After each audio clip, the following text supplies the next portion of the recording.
Bonjour. Bonjour à tous. What do you think à tous means? Bonjour à tous. Hello, everyone. So in this third video, let's try to do some revision and see if these French words stuck. First, I want to ask one that I think tous, everyone will not have a problem at all remembering, which is I speak English. How do you say I speak English? Je parle anglais. Great. Je parle anglais. How do you say, let's get to a hard one. I don't understand. I don't understand. Je ne comprends pas. Je ne comprends pas. How about hello and goodbye? How do you say hello and goodbye? Bonjour et au revoir. Bonjour. Au revoir. Let's try to remember the two nouns that we learned, the two things. We learned how to say toilet, and we also learned how to say cell phone. How do you say phone? Portable. J'ai besoin d'un portable. Portable. How do you say toilet? Toilette. J'ai besoin les toilettes. J'ai besoin les toilettes maintenant. I need the bathroom right now. Portable. Toilette. How do you say help me? Aide-moi. How do you say I need help? J'ai besoin d'aide. J'ai besoin d'aide. I need help. Let me look at the list and see if there's any I missed. The two that I really like. How do you say please and you're welcome? Let's start with how do you say please in a formal situation? S'il vous plaît. S'il vous plaît. How do you say you're welcome in a formal situation? Je vous en prie. Je vous en prie. Je vous en prie. How do you say please in an informal situation? S'il te plaît. S'il te plaît. How do you say you're welcome in an informal situation? Je t'en prie. Je t'en prie. Great. Do you remember the categories or the situations for why you would use formal vous to address someone or hint a group of people?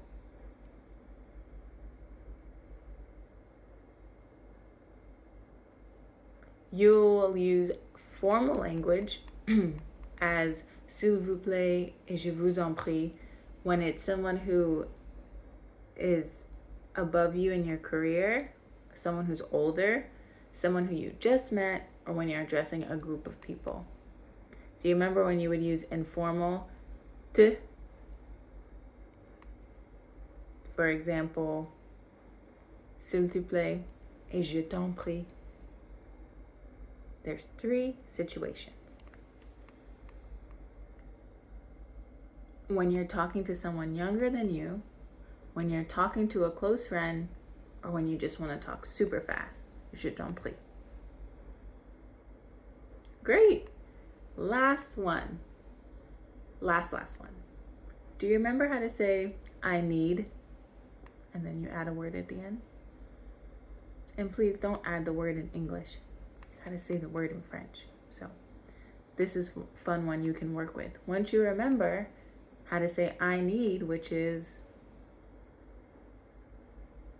j'ai besoin. J'ai besoin. J'ai besoin d'aide. J'ai besoin les toilettes. J'ai besoin d'un portable. J'ai besoin d'un portable.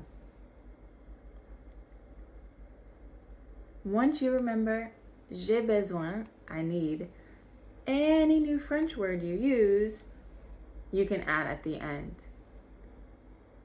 And as you start studying, you'll realize that there's a certain composition, certain formula for using j'ai besoin. We also add de before we add the next thing. And we also add an article. But instead of teaching all the articles and all the formulas and compositions, if you're only coming to a French-speaking country for a short period of time, like very short period of time, it's best to at least have something under your belt and not get flustered with worrying about grammar. For example, when I say j'ai besoin de la toilette, it might not be grammatically correct. It won't seem like I went to university or maybe not even finished the highest level of grammar, but I will be understood. And if I say j'ai besoin de la toilette, I'll be taken to the toilet and my goal of communicating will be accomplished. If you want to say I need a phone and you say j'ai besoin portable instead of j'ai besoin d'un portable, you'll still be understood. So your goal of communicating is accomplished. If you say I need help, and instead of saying j'ai besoin d'aide, you say j'ai besoin aide, you'll still be understood. Do you remember how to say help me? Aide-moi. Aide-moi. The chances are when you make an effort to speak in someone's language, they're going to help you and most likely be appreciative that you even made the effort and that you care. Taking the time to learn somebody's language, to at least learn how to say hello, please, and thank you, it shows that you care. On the other hand, when you go to a different country and you expect everyone else to speak the same language you speak, it's not very kind.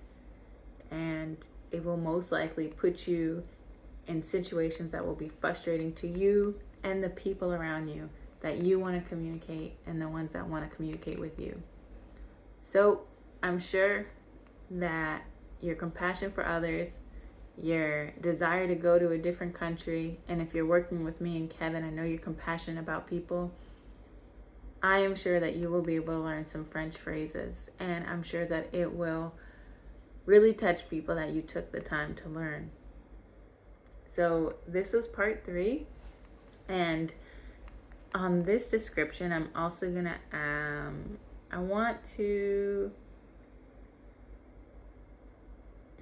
I was thinking about adding a quiz, but a written quiz really doesn't help. It's much better, much more efficient just to learn speaking rather than writing when you're coming to a country for a short time, like a very short time, a week or 2 weeks.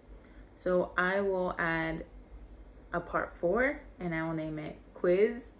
And on the part 4 quiz, instead of giving any explanation, I will just ask very simply, try to keep it below 3 minutes. How do you say ... Au revoir.